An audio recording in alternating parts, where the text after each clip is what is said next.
This is the Peter Pan story, roughly speaking. Peter Pan is this magical boy. Pan is the god of everything, roughly speaking, right? And so it's not an accident that he has the name Pan. And he's the boy that won't grow up. And he's magical. Well, that's because children are magical. They can be anything. They're nothing but potential. And Peter Pan doesn't want to give that up. Why? Well, he's got some adults around him, but the main adult is Captain Hook. Well, who the hell wants to grow up to be Captain Hook? First of all, you've got a hook. Second, you're a tyrant. And third, you're chased by the dragon of chaos with a clock in its stomach, right? The crocodile. It's already got a piece of you.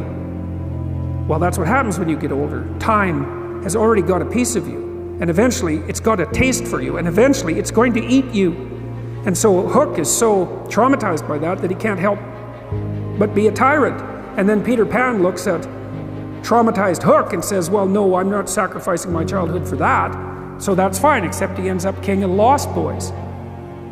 In Neverland, well, Neverland doesn't exist, and who the hell wants to be king of the Lost Boys? And he also sacrifices the possibility that he'll have a real relationship with a woman, because that's Wendy, right? And she's kind of conservative, middle-class, London-dwelling girl.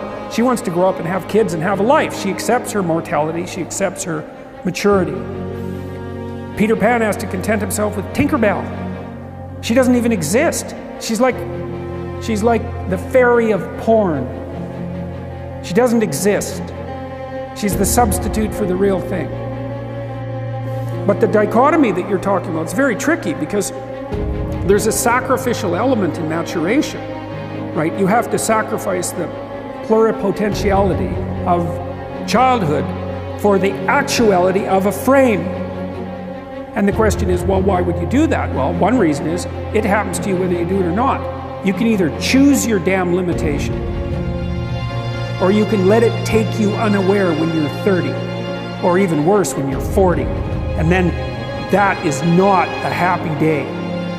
I see people like this, and I think it's more and more common in our culture, because people can put off maturity without suffering an immediate penalty.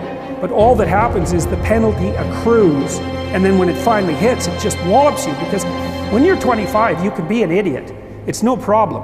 Even when you're out in a job search, it's like, well, you don't have any experience and you're kind of clueless. It's, yeah, you're young, you know, it's no problem. That's what young people are like, but they're full of potential. Okay, well, now you're the same person at 30. It's like people aren't so thrilled about you at that point.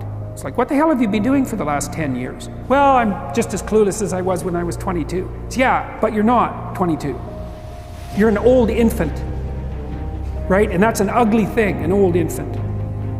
So, part of the reason you choose your damn sacrifice, because the sacrifice is inevitable, but at least you get to choose it. And then there's something that's even more complex than that, in some sense, is that the problem with being a child is that all you are is potential, and it's really low resolution. You could be anything, but you're not anything.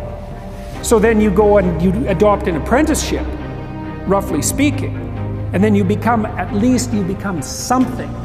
And when you're something, that makes the world open up to you again. You know, like if you're a really good plumber, then you end up being far more than a plumber, right? You end up being a good employer. You know, if you're a really good plumber, well, then you have some employees, you run a business, you train some other people, you enlarge their lives, you're kind of a pillar of the community, you have your family. Once you pass through that narrow training period, which narrows you and constricts you and develops you at the same time, then you can come out the other end with a bunch of new possibility at hand. And Jung talked about that. He thought that part of the proper path of development in the last half of life was to rediscover the child that you left behind as you were apprenticing. And so then you get to be something and regain that potential at the same time.